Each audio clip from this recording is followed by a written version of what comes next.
This morning in the Springer Mountain Farms kitchen, we have Allison Oakes with Naked Foods joining us to create a red Thai coconut curry with chicken and vegetables. Allison, did I get all of that in there? You did. Perfect. Thanks for joining us. Thanks for having me. All right, so talk us through this great dish. It sounds like something you can normally just get at a restaurant. People wouldn't try at home, but you're saying it's super simple. It's super simple. I think it sounds really complicated. It has so many flavors and so many different ingredients, but we're going to simplify it and show you how you can do it at home really easy. All right, perfect. I'm ready. Let's get started. Okay, so we're going to use a cast iron skillet. I prefer cast iron because you get a little bit of iron from it. It's actually like a healthy way to cook. So we're going to start with a little bit of coconut oil in our skillet. So we'll do about a tablespoon, and I actually already coated the skillet with some coconut oil, so I'll put about a half a tablespoon in there right now.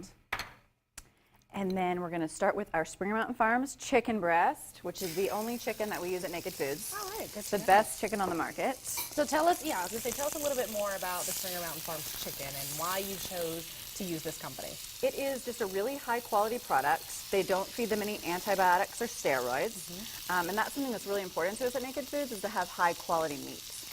And we like that it's local to where we're at. It is, of course. We always love local ingredients, which, speaking of ingredients, we have a great selection, a lot of color over here. We do. It's so a very tell us colorful kind of dish. what all goes into this. So after we're going to just like saute this on each side really quickly, just to get a little bit of color on the chicken breast and a nice little bit of crust from the cast iron skillet.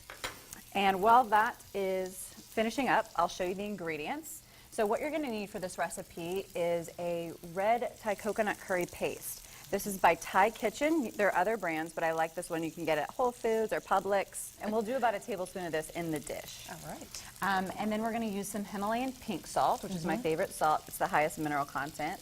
And then we're going to use a little bit of sriracha for extra spice. If you don't want it spicy, you can leave that out. For other flavoring, we're going to use fresh basil and ginger. So the red Thai curry paste actually has ginger in it already.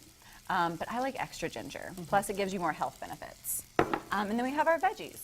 Honestly, in this dish, you could do whatever vegetables you like. I just chose the 3 that I usually do at home that I keep on hand.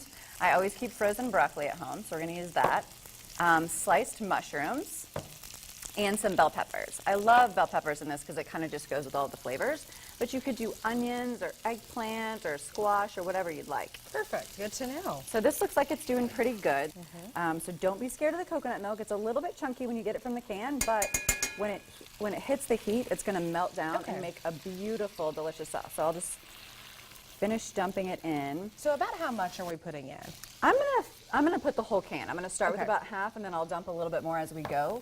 We're going to finish this in the oven, and so a lot of the water will cook out of it, and we'll have a nice, rich, thick sauce. Perfect. So as we discussed, we're going to use this Thai curry paste to put in all of the flavoring. So after that's in, it's going to just slowly simmer.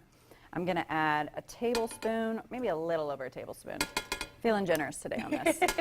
And then we will just mix that around. a little extra spice. I'm going to smell this because I'm curious. Oh, it's so, that so smells much great. flavor.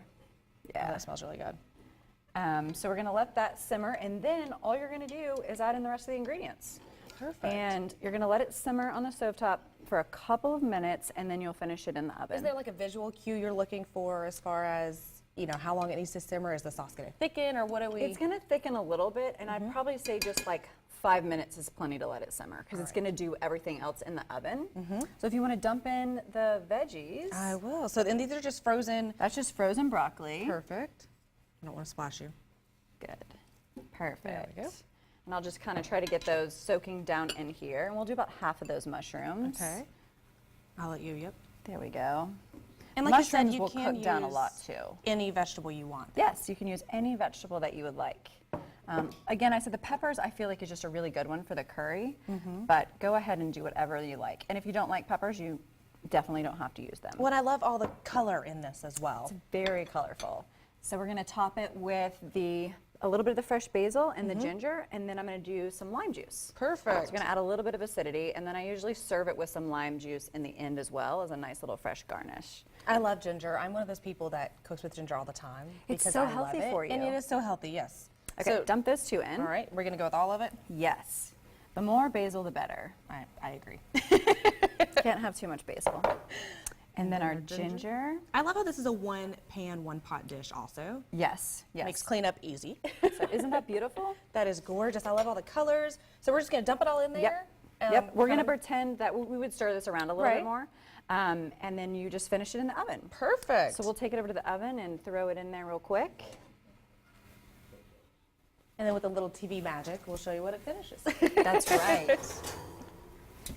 And voila.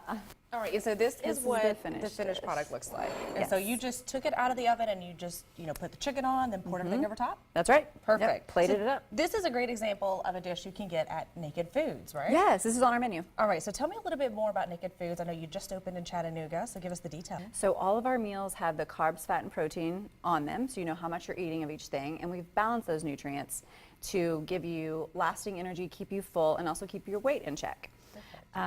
And we have a cafe where you can eat those meals fresh, or you can come to our grab and go and just grab meals and take them for your lunch and dinner so that you're set for the whole week. It's going to be a lot of fun. All right, Yes. Allison, thanks for joining us and thanks for this having recipe. me. Absolutely.